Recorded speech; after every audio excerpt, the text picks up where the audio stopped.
Hi. Just wanted to jump on to do a very brief live of something that has been brought to my attention today and yesterday, actually, but it's something that crops up quite a lot. So I just wanted to say that tackling anxiety is not meant to be a full-time job. And for a lot of people, it becomes like a full-time job. It becomes the biggest focus in life. It becomes the thing they think about most in the day. It becomes the thing that is kind of like, I think the best way to explain it is like, it's almost like there in everything you do.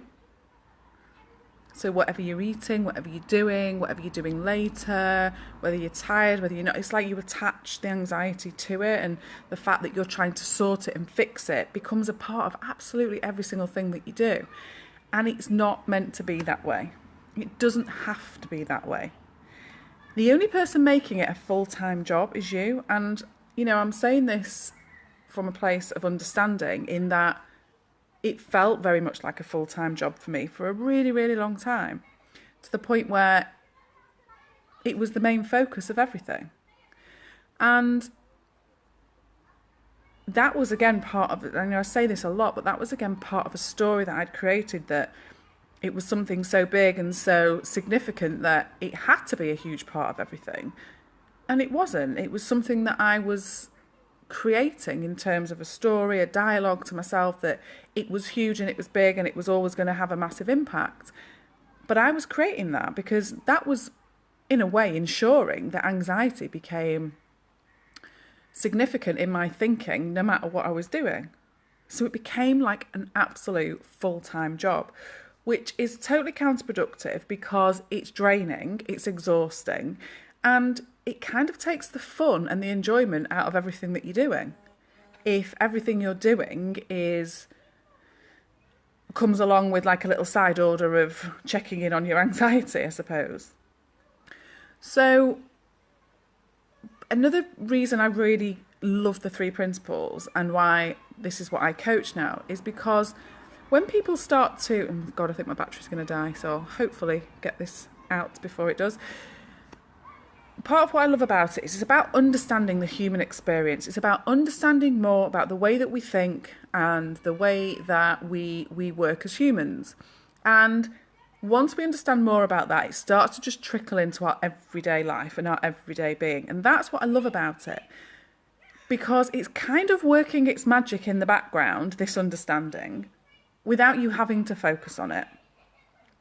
So sometimes people will do, say they'll do my 1 week course or whatever it is they're doing, and they'll watch, or if they're in the Living Your Best Life Members Club, they'll watch the weekly coaching call. It's like, oh, I've missed one, so I'm really sorry, I'll catch up on that next week, or I'll get up to date.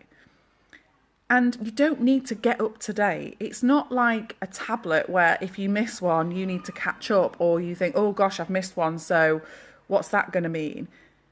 The lovely thing about it is you are getting on with your life at the same time as gaining a better awareness and a better understanding of how mind, thought and consciousness work. So if you want a day off from it, if you don't want to think about it for the day, if you want to just get on with life as it is without having to work hard at trying to fix stuff, go for it. Because the more days like that you have, the more they will become the norm and the more natural they will become. And I do understand that, there are times where we think, if I drop the ball on this, if I stop focusing on sorting my anxiety out, I might fall back and get worse or go back. People make progress and then they worry about going backwards if they don't keep on top of things.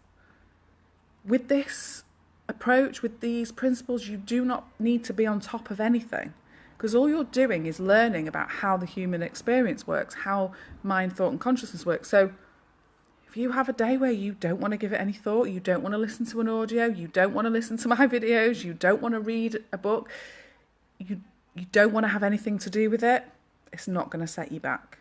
And actually those days can be great. I go through periods where I listen to loads of stuff about the three principles because I really enjoy it and I see how much it's changed my own life and it's something that I want to keep learning about.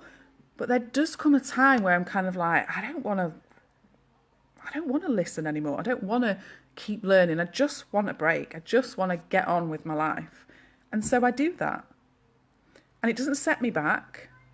It just is what it is. So I suppose really the message I wanted to give in this very brief live is it does not have to be a full-time job. You do not have to work so hard at getting this right and fixing and all of that stuff, because actually that's going to take its toll. That's going to become frustrating, depressing, whatever it is.